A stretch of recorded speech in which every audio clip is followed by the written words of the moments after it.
Okay, I'm back. Hey, to whoever may need this nugget of encouragement, things will be alright, so quit your worrying. I get it, the odds can stack back against the wall, but even consider it such, know you'll stand tall. Sit and watch from the sidelines, one too many times. We get games to play, make me wanna lose my mind. Found solitude, knowing it'll be over soon. Ever need a boost, count on me for the 1-2. Trouble don't last when the tough get going. Baby, all we do is win, so show me my opponent. Adversity, doubt, stress, could care less, cause how we handle those like an S on our chest. Super proud of how we held it down on the way up. Can't wait for our day to ball, this is a layup. Nobody ever said this would be easy, but trust when I say that you got it. I know you've been looking for a breakthrough, trying our best to make you. Black owned and mic'd up family, how you doing? I don't know if y'all be bobbing y'all head doing the intro. I be feeling that intro song. Welcome. I just want to welcome everybody for being here today. We have a very, very special guest here today. Deeply, I'm happy that this person accepted my invitation to actually do the podcast. We're not gonna hold y'all up too much longer with that. Miss Dee Harrison. She is the Diva with depression. She has a podcast platform. She lives with severe depression, but she is going to come on and explain everything that needs to be explained, answer a lot of questions if you have questions, and actually throw some insight on it for me as well. I had a couple of things that I needed to know. But without further ado, Miss Dee Harrison. Welcome, Miss Dee Harrison, to the stage. How you doing, Miss Harrison? Hello. Thank you for having me again. It's great to be here. Yes, ma'am. Well, we're not going to hold this up. We're going to get right into this thing. Okay. I guess what my viewers really want to know is, who is the Diva with depression, and what inspired you to wear this depression like a crown? I hate to give the stock answer, but it's really just something that I've been dealing with all my life. And just like we were talking about before the show, you don't know what you don't know.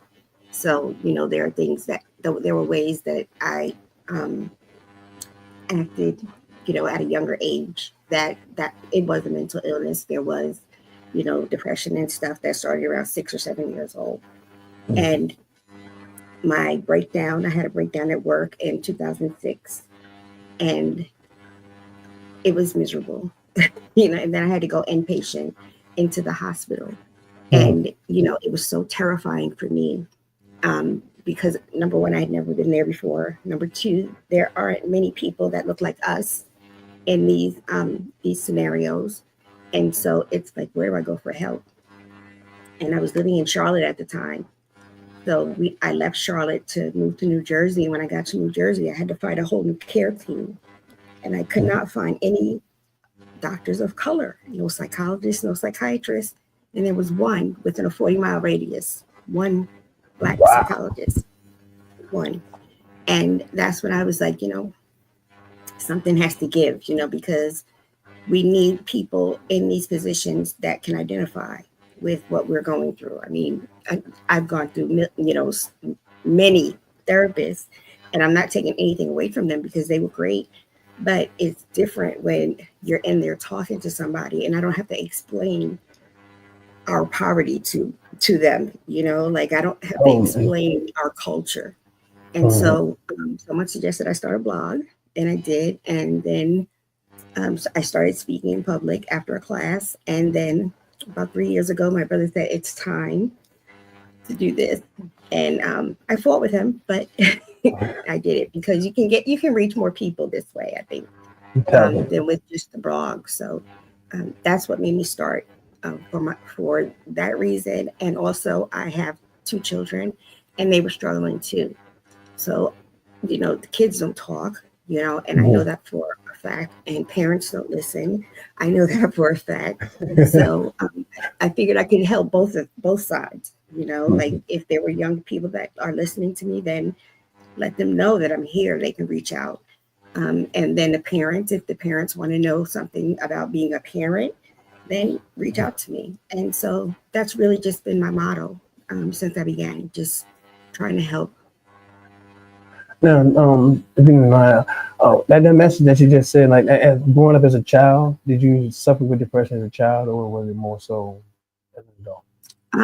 When I was younger, I didn't talk to people and, very shy. And it wasn't until about 3 years ago that I discovered that there was some trauma um, that happened at that age that I still don't remember it completely. And so, looking back, yes, starting from about 6 years old, yes. I also grew up in a household where I was the parent, to my brothers, and even though one is older, but I did all the adult stuff.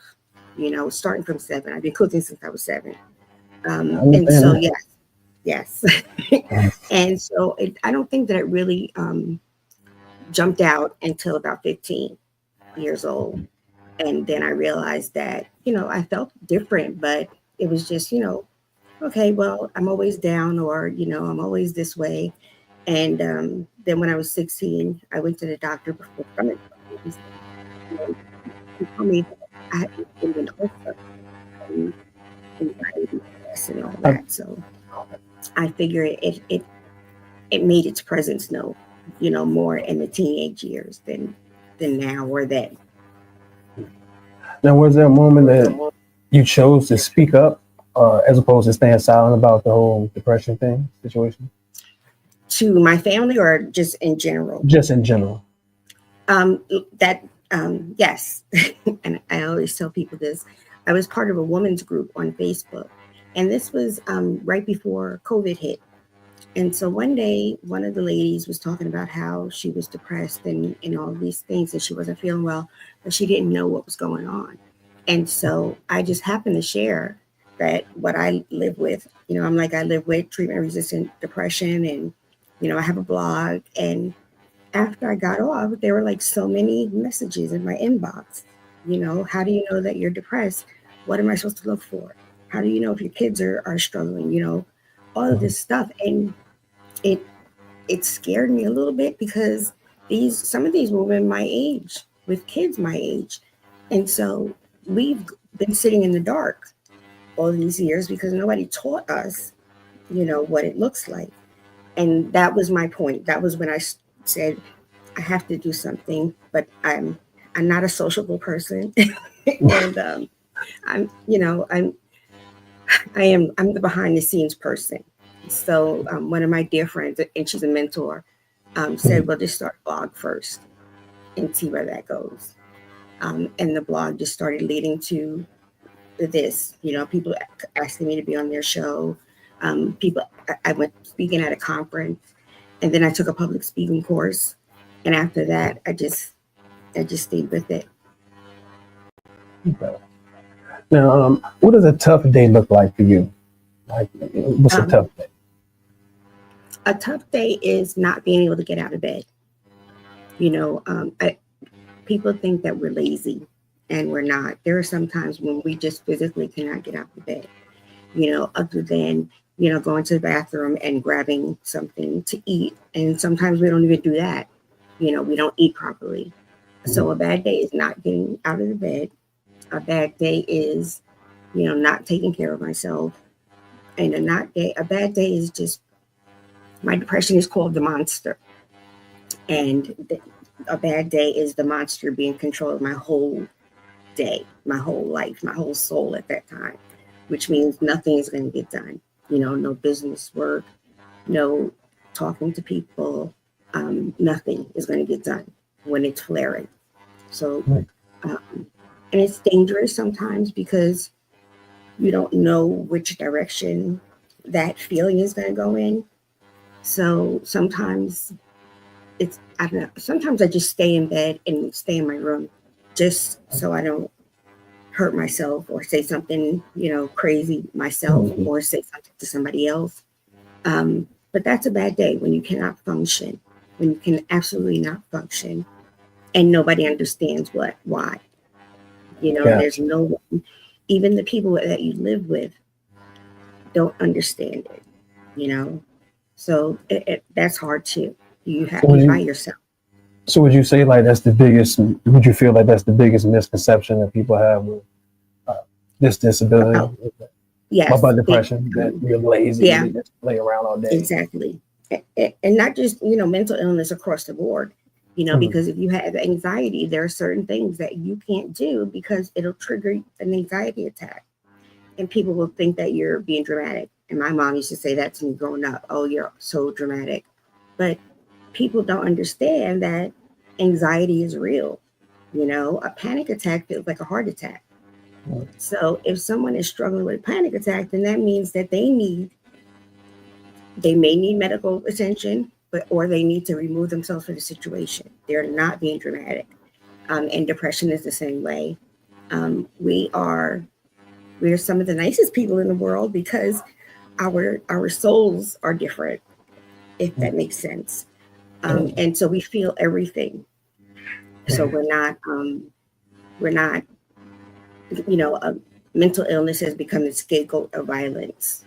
We're not like that. We're not lazy.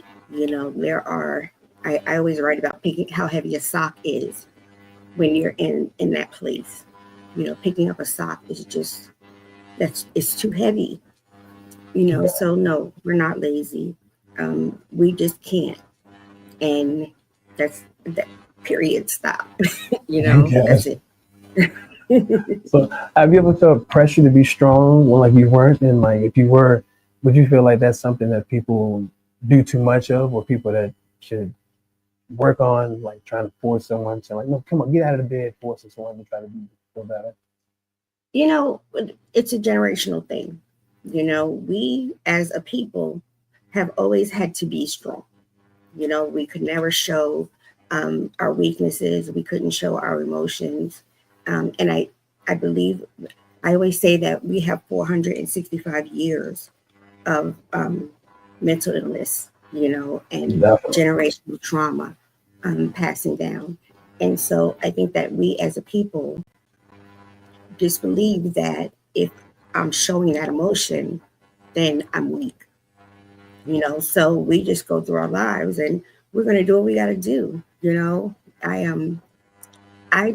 I was home with my kids, after I got sick, and this illness does not stop me from, Girl Scouts, homework, soccer, PTA, and all that stuff. And people didn't know. They're like, okay, she's just a normal person, but no, that comes from, my grandmother, my great grandmother, that great great grandmother. They always were poised and classy and quiet. And there was no encouragement to show your emotions, not even to talk about your emotions. When I started writing and speaking, I started thinking about my grandmother, and I remembered different traits that she had, and she couldn't share that. She couldn't tell her husband, I'm down today, I can't get out of bed today. And so as a people, we have a long way to go to start realizing that we don't have to be strong all the time. We don't have to hold all of these things in, because it's okay. That doesn't make us weak. No matter what other people say, we're not weak, and we're worthy of psychological care, and I think that the more we talk about it, the more I see more that the younger generation is starting to open up and make sure that people know that it's okay. But we have 465 years to get through, honestly, and it's tough. It's really tough. So that's that pretty much that keep it in the house mindset that everybody's just living with. What goes on stays in the house, and that's how I was raised. And so, family members finding out after I started writing about some of the things that I was experiencing, some of them didn't take it well, but I had to say it. I had to share it. But it also forced them to look at themselves. The breakdown that I had was a godsend, and others, because I was home with my kids. And so we have to remember that although this is a bad place to be, number one, it's okay to be there. And number two, it's okay to say that you're there. And it doesn't matter what anybody thinks at all. I know that's right. So you should say it's like kind of like saying silence and shame kind of overlap each other in that situation. Yes. And we all, I mean, as much as I talk and write and doing this, there are so many things. People really don't understand that this is only maybe a quarter of my things that I'm sharing with you, my illness and my trauma and my experiences. As much as I share, there is a whole bunch that I don't. There's a bunch of things that I'm ashamed of, that I did that I shouldn't be ashamed of because I was forced into that mode, but shame is hard to get rid of, and shame stays forever because you still have, say, you may still have your grandmother alive or your grandfather, and they will tell you that, buckle up, what do you have to be depressed about? You got a roof over your head, da da da da da da da. And so it's going to continue to foster shame because people make us feel that way, So it doesn't go away overnight at all. So, what would a real mental health conversation in the Black family look like? I mean, how would a father or a mother sit down with a child, or vice versa, a child approach a parent? I mean, because kids see things as well. Look, I have to take a sip for that one. Oh.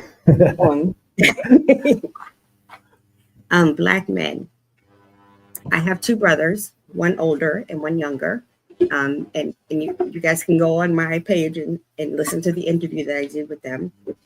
And we all experienced things differently, even though we were in the same house, in the same position.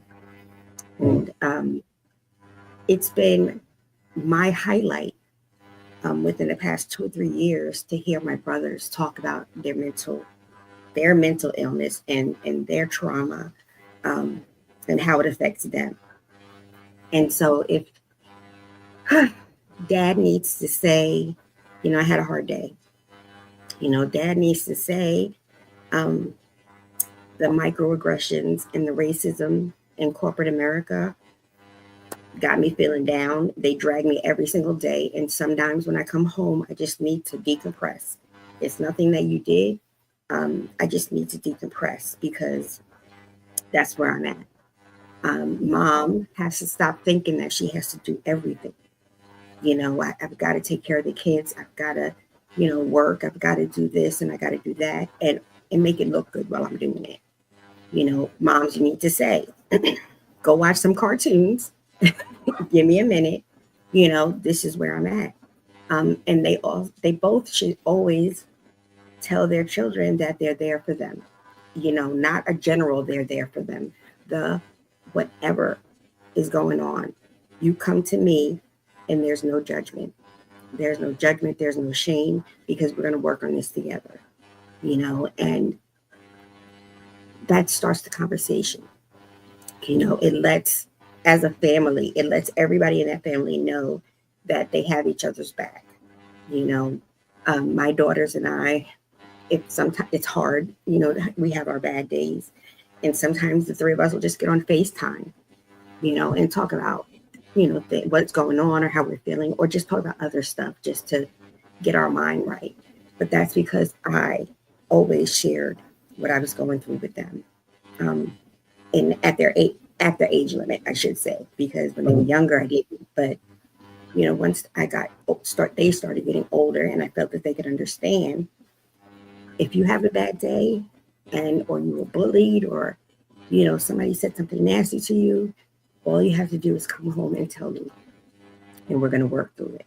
Because there's nothing in this world that is worthy of you walking around hurt and broken and lonely and feeling abandoned. And that's what every family should do. We're going to start from the inside out. And if I don't have the answer or dad doesn't have the answer, then we're going to ask uncle if he has the answer. We're going to ask auntie if they have the answer. And then that starts the dialogue outside of your house that we're not supposed to talk about, but that starts the discussion because auntie's going to go look up, well, what is schizophrenia? You know, I never heard of that. Let me go look it up. You know, people are complaining because they said that every day you're hearing about somebody with saying that they have autism or ADHD. Everybody has depression. It's not that. It's just that we're just starting to discover what these things are. And it's nothing to, I don't want to curse. It's nothing to, you know, just ignore because you don't understand it, you know? And so I get on the men a little bit because they don't share anything. You know, even when they're in their friend groups, they don't share. But women, they get in their friend groups and they listen, everything, you know, everything. And the solution might not come at the end of that chat session, but we got it out. You know, we talked about it. We shared, you know, and we were able to see that some of our other sisters are going through the same thing. Maybe we get together and try to, you know, learn about things and, you know, help each other. But men, they just won't do it. You know, Well, so in the lieu of men, I want to speak up and say we do sometimes. I feel like it's kind of like talking in a mirror, though. Like, you know, you can't expect your homeboy to be able to help you with an issue when he really has no idea how to deal with it himself. And for us, that's where it stops. The flip side is that you're all going through the same thing. You know, that's the flip side of it, that you guys are struggling the same, you know, and if you talk to each other, then you find out that you're struggling. I don't know the name of the podcast, but a basketball player was on there and he started talking about what he was going through. And he's, you know, just breaking down, crying. And his teammates are like, when did this happen? Where were we? Why didn't you tell us? You know, just in shock that he was carrying all of this. And then after he let all of it out, then the next one, well, I went through something similar, you know, or the next one, I went through something similar. And I think that that's what men need to do. And let me just say that I'm very proud of Black men because they are doing more now than they were before. And I think it's amazing, you know, that more are opening up, being willing to go to therapy, being willing to own, you know, what's here and maybe a mistake they made. I think that they're making tremendous strides. So I'm not dogging Black men. I want you guys to talk to each other.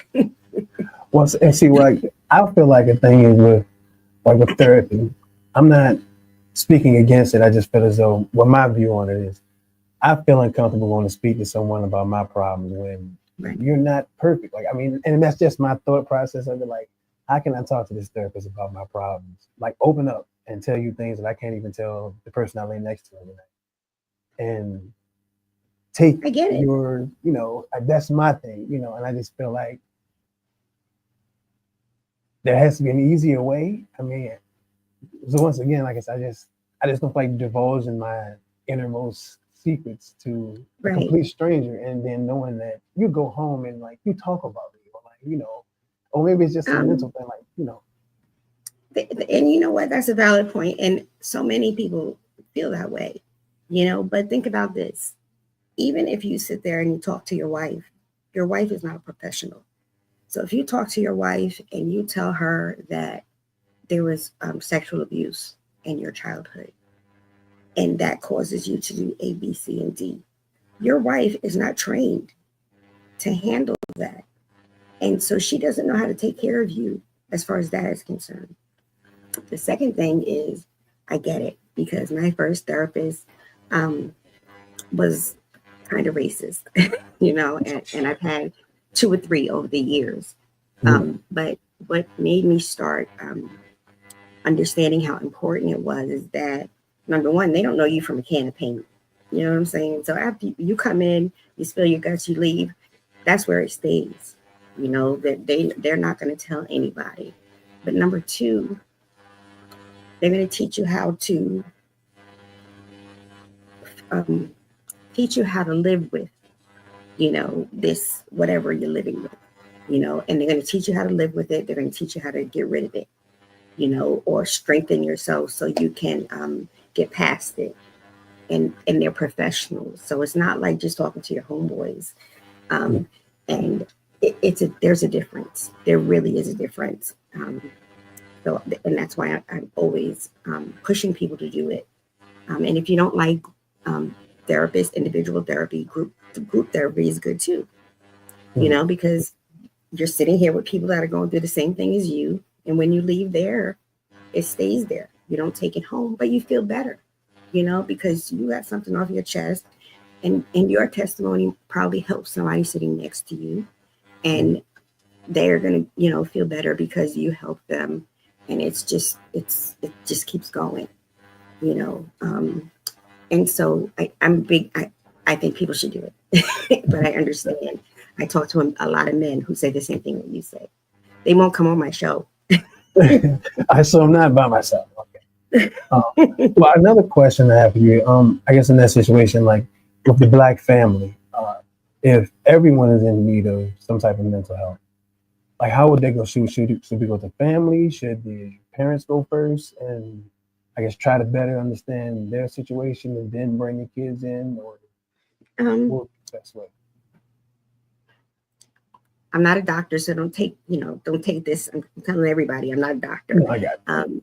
But I think that going with the family could be the first step, because it gives you, the family, a chance to experience therapy, and then it gives dad or mom or children the comfort of learning how to talk to a professional, and then from there they can go to individual therapy.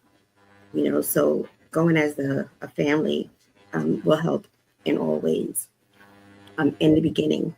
But there's nothing to say. There's no reason why you can't go as a family and then go individually at the same time. And even husband and wife, you go individually. If you choose to share, afterwards, that's fine. But you don't have to, But I think the family thing is awesome, because again, you as an elder are showing the young people that it's okay to take this step, to make yourself a better person, to take some of those boulders off your shoulders that we carry, So I personally, I think my mom and one of my brothers or two of my brothers, we didn't make it past the first two, I think, sessions, because she didn't want to own up. She doesn't want to take claim of the things that she did. So I didn't make it, but I think it's a great idea. I do. So how do you think we normalize therapy or support in the Black community? Like, how do we make that a thing that we just, assume, hey, I think I have issues and I need to go speak to somebody about, as opposed to this being us? I think, and I know people always talk down on it, but social media, especially Instagram and TikTok, are filled with people that are sharing these testimonies. So for younger people, I think it's a good thing to go on Instagram and TikTok and you hear people talking about their therapy sessions and talking about how much they got out of it, how much it helps them, or I hated it. I hated it for A, B, C, and D. I tried to find, one or two and couldn't. So I gave up on it. But I learned that I should journal more, or I learned that I should, look into the panic attacks or look into the ADHD. You're going to get something out of it. NAMI is the National Alliance for Mental Illness. I volunteered with them for many years. And last year, they instituted a Sharing Hope program, and I started in Charlotte. I did their opening of Sharing Hope, and Sharing Hope is for Black people of African descent, period.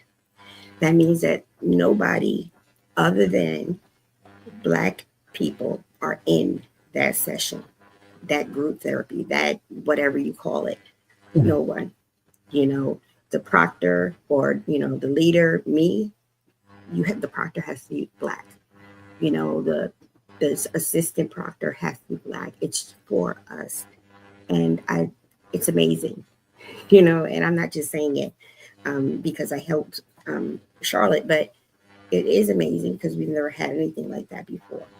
We've never had somewhere to go to hear our stories and get information about our particular needs and communities. We never had that. And so that's a good thing. And they also do it for Asian. They started the Asian, Samoan, Latino. They started all these programs. FaithNet is another program that they have because now we're getting into churches. Because the Black church, God, you could not say you were depressed thing because it's just, well, we'll pray on it. Yep. You put it in God's hand. Yeah. You can put anything in God's hand. Exactly. I'm like, you know what? God listens to me all day, every day, but that doesn't help me, here, to with my medications. It doesn't help me with, trying to get healthier, so FaithNet we're bringing more mental illness programs into the churches and the communities. And I see a lot of organizations now are starting to embrace, our communities. Are all of them getting it right? Hell no, but out there. And you have more Black organizations, Beam and, Therapy for Black Girls, Therapy for Black Men. These organizations and platforms are growing, and they're giving people the information that they need. And it kind of comforts you when you see that you're not by yourself, So how did you balance advocacy and self-care? I suck at self-care, so let's just put it out there. I'm horrible with it. And I've always been horrible with it. I'm a mom. I always tell people I'm the mom. Taking care of people is my love language, and that's all I've ever known, because that's what I've done all my life. So self-care I'm horrible with it. Now that my kids are older and, if they're going to get a manicure, Mom, let's just go, or, you owe this to yourself to do such and such. They encourage me, but I'm horrible at it. The advocacy part, it's hard sometimes, like when I didn't come on Monday, I had just come from, saying goodbye to a brother. And, between the traveling and the grief and, I got sick, in between, I couldn't do anything. I couldn't release a podcast. I couldn't post. I couldn't do any of those things because I just physically and mentally couldn't do it. So I think that the key is knowing that you can't do it. Before I emailed you, I asked both children and somebody else, do you think that the person will be mad if, whatever? But I still know that I wouldn't be able to give you my best as a guest. And my podcast sometimes suffers because I don't have the energy to write a script or anything like that. So it gets murky sometimes, especially living with treatment-resistant depression, severe depression. It gets murky, but I know my why, if that makes sense. I know my why. I know why I started this. And when I do my podcast, I don't know if you've ever heard, but I will tell people I'm recording from the bed, because I couldn't get bed. I will tell people, I feel like shit today because, A, B, C, and D. I'm very honest with my audience, I should say. So then when these things come up, people understand that, I'm glad at least you said how you feel and that you couldn't do it. And they're not looking for extra. And they're comforting me, it's okay to take a break. We understand, take care of yourself. So it's a hard balance. it's a hard balance, this podcasting game. People think you just buy a microphone and plug it in. Yeah, it's a whole lot more to it than that. Yes. So, it's a heavy thing to do. So even with people that don't have mental illness, it's hard to balance it. And if you don't know your why, if you don't know who you're talking to, then that's when it becomes a problem. But self-care, yeah, I don't do it. I drink coffee. That's my self-care. Caffeine, okay. So what type of legacy would you like to leave behind? From doing all this, your podcasting, your advocacy, everything. That's a good question. I think, say it ended today, I would want people to say, at least she gave us her, and her testimony saved someone. I would love to hear somebody say, she never knew how much she helped me. By just sharing her story. But authenticity is the word that I hear constantly, for the past couple of years. Authenticity, because listen, it gets worse on my podcast. I'm being nice because I'm a guest, but the F word is always flying, and it's just.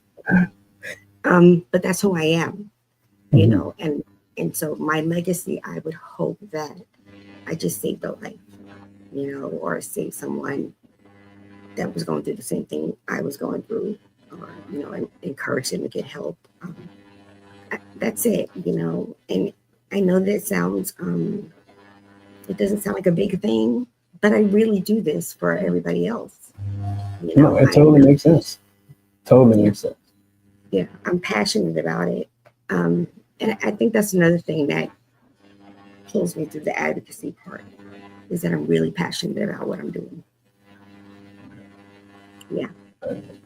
I totally feel you, and I feel the same way. I think people totally look the opposite way of that. Like, man, you do what you do because you love what you do, and like it feels good when you actually can look back on something that you did and people can say, "This person helped me," or like exactly. And it helps on those days when you can't do it, to see that you're helping someone else. So, because I'm not gonna lie, I was feeling kind of down before I got a response from you, and you were like, "Yeah, I'll do the podcast." Like, wow, I got so many no's. And I was like, oh man, I definitely was like, oh, she's big time. Like, she's not. I can't believe that, that you got no's. But you know what? We all get them. Now, I'll ask that off the air podcast. But we all get that, the no's. But you're doing what you like to do, and you're passionate about what you like to do. So it doesn't matter. Those no's mean nothing, because now you're here sharing with me. I'm sharing with you. Your audience is going to get something out of what both of us said. So who cares about who said no? They miss it out. Okay. So when you're having a bad day or something like that, what's a song that's like medicine for you? Oh my goodness. Okay. Let me take a sip. Donna Summer's Last Dance. Yes. If I am, I love Donna Summer, and Last Dance. I don't know why that has always been my favorite song of hers, but there are times like if I'm just out, or just can't function, that is the one song that will get me up, going, and even just for 5 minutes. I'm feeling good because that's my song. I'll dance to it in the supermarket even. That's how much I love that song. And Kroger's getting down. All on aisle 7, just having the time of my life. But, that is, and DMX. DMX's song, I'm Slipping. Actually, he was one of my favorites in my whole wide world. But the song Slipping was also an inspiration for me to start the podcast. So those two songs. So did you know that? I mean, I guess I don't know if it's a very rare known fact that DMX practiced spoken word, like that was his thing. Yes, and he was so. People don't know how intelligent and eloquent and just Yes. amazing he was. Very He well was articulated amazing. too. Yes. That was a big loss to us because Definitely. he was amazing. That's another thing. That's somebody that is the cover for, don't judge a book by your cover. Like he Oh. was awesome. He really was. So, and Donna Summer was too. So do you have like a quote or a mantra that you live your life by? I don't think not just one for my personal life. And if I did, it would probably just be, I don't care if you don't like me, but you're gonna respect me. That's it. And that's because my grandfather was big on respect. It doesn't matter what they say about you, as long as they spell your name right, and they respect you because that's really one of the only things you have is trust, respect, and so I think that's the only mantra that I would have for my personal life. I have a million for my platform, which is your life gives me life. Um, you're a superhero. You ain't alone, and so some of those, like you ain't alone, and I could take that into my personal life too, because, there are times when I'll sit here and think that it's just me. Um, and I know it's not, but I think that's about it. Just the respect factor. I'm big on that, respect. I'm big on the racism and the microaggressions. Like I know, I know what they are. I know when they're being practiced, and I used to get in trouble at work all the time because I'm going to call it out, So I'm big on that. Just respect me. Just respect me. That's it. So if you had to say one thing that you would like for people to unlearn about depression, what would be that one thing? I would like people to know that it has a life of its own. And that means that it can show up in so many different ways. It's not a bad hair day. It's not my mom yelled at me. Like depression, mental illness is deep down. You can get your hair done tomorrow, but you can't fix the trauma that is bubbling inside of you. And I think that's where people get mixed up. They just think of depression as a bad day. Oh, they didn't get what they want or whatever. And it's much deeper than that. And there it shows up, in your sleeping. It shows up in your eating. It shows up in your socialization. It shows up, especially in teenagers, we don't recognize. And I take that. I did that. With teenagers, we don't recognize that they're not just being teenagers. There's more going on to it. And we need to allow them to, talk about it and get help for it. So that would be the only thing. Like this is real, and it has a life of its own. It can be debilitating, and intense, and it could be mild. I have a friend has a mild, form of depression, and she can take vitamins and feel better. I can't do that. So I want people to know that there are many different ways that it shows up, and it's intense, and it's dangerous if you don't get help. It's really dangerous if you don't get help. So if you could go back, do you have any advice for 16-year-old Dee? Speak up. Speak up. Oh, okay. I've gone through a lot, and I was going through a lot. Excuse me, and I didn't talk to anybody about it. I kept it to myself because I didn't want my mother to look bad. I didn't want my father to look bad. I didn't want to hurt anyone, and so I would tell my 16-year-old, so find someone that you trust and talk to them, because there is always one person out there that you can trust. Maybe a stranger, maybe a counselor, but there's somebody out there that you can, ask, can I share this with you? Will you help me? Or can you listen to what's going on at home without the DSS getting involved or whatever? Yeah. I just need help. But that's what I would tell her. Speak up, speak your mind. And you're a good person. At 16, I wasn't told that I was a good person. I wasn't told that I had potential. I wasn't told that, I had talent, or my talent wasn't, taken to the next step. So, yeah. I get emotional when people ask me those questions, so sorry. No. Paul, take your time. No, I was into it. I was listening. I was like, oh, it was more like a program. I was just into it. Like, wow. I'm learning a lot as you're speaking. Like I said, are you?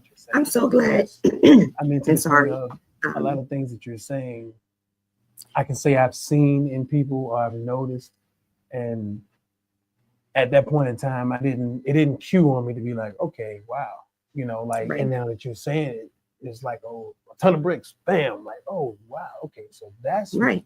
Well, I'm not a doctor, but like, hey, like that sounds awfully familiar to what she's saying. Right. And that's why I tell everybody, I'm not a doctor. There's no letters behind my name, nothing. I'm telling you what I've experienced, what I've seen, what I've learned, and yeah, you cannot recognize it if you're not open to know what it is.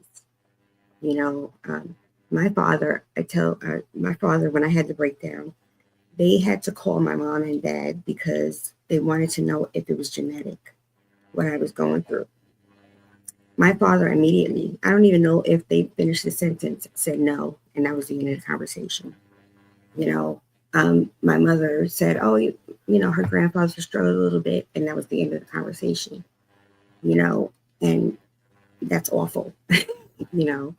And then I did learn that it is a genetic. Mental illness is genetics. You do pass that along, and everybody on both sides of my family, especially my mother's side, has intense mental illness, issues. My great aunts, my aunts, my grandmother, my grandfather, and so it's things like that. That I can tell you that it's genetic. So if you see your child or your wife or your friend displaying some of these behaviors, that, hey, this is what it could be. This is where I can get help, or this is where I can learn about it to make sure, or I can just tell him that I'm here for you whenever you're ready, and sometimes that's all that people need. Yeah. So if you had to have one message that you could give someone silently struggling, what message would you give to someone? Get help. Get help. I don't think that we do that enough because, number one, I mean, the medical racism and all the crap that goes on in the medical community, as far as our communities are concerned, is crazy. But get help is the one thing that I would say, because it gets to a point, if you don't get help, it could mean your life is gone. We could lose someone because they didn't get help. And it doesn't have to be, you don't have to go to the best therapist in the area. You can just sign on to NAMI or Mental Health America and attend one of their support groups. Virtually, there's always help. So that's my thing, because people get to that point where they don't want to be here anymore, and we could change that. That may have been changed if they would have gotten help, or if somebody would have told them that it's okay to get help and where to go to get help. So don't try to do this by yourself, because I've lost a lot of people because they try to do it by themselves. And I know a lot of people that, we've almost lost because of that. So don't push it aside, just go wherever you need to go. Just go. Wow. I wanted to end it with that, but I have one more question. How would a person, like, if I'm witnessing it, and like, how do you tell a person or ask a person to get help without, making them feel worse or, than they already feel? Like, I don't know, a delicate way to approach that situation. I guess it depends on who you're approaching. You know, if it's your children, again, you know, is there anything going on, or you know, if you want to, you know, make up a scenario. Well, one of my, you know, friends, their child is going through such and such, and I just wanted to come to you to see if that, you know, and so that'll open them up. Your friends, if they're not open to telling you that they need help, you can just let them know that they need help. Or a lot of people come to me and like, can you email the information to this person? Can you text it to this person? Because they don't want to, they're scared to open that door, or, you know, they just want them to know that there's somebody else out there. So there's all different ways to approach it, but go into it knowing that you can't fix it. You know, my brother and I, my oldest brother, you know, always get into it about that, because since I was born, you know, I'm his, you know, and he's in charge of fixing everything. And this is not something that he could fix. And it hurts him that he can't, but it's not something that, you know, you can fix. So don't go in there with save mode. You know, you go to them with, if this is going on, or is there anything that's going on that you feel is out of your control or hurting you? Do you want to talk? And when they say they want to talk, just listen. Don't even interrupt. Just listen. And those are the ways, because sometimes we want to talk, sometimes we don't want to talk, you know. And if we're going to drink coffee at a coffee shop and I don't want to talk, we don't talk, you know. My friends, my sisters, I call them, they know, you know, where I'm at every day, if I'm going to respond, if I'm not going to respond, you know, if we go out, and because I have social anxiety. So if we're out and it starts to get overwhelming for me, I'm going to go outside. I'm going to sit in another room or whatever.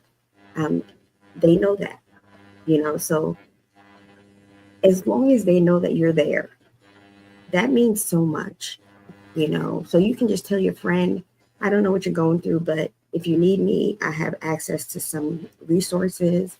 I'm here to listen. I'm here to just sit next to you if you want. And that's it. That's the best way to do it. Just don't try to fix them.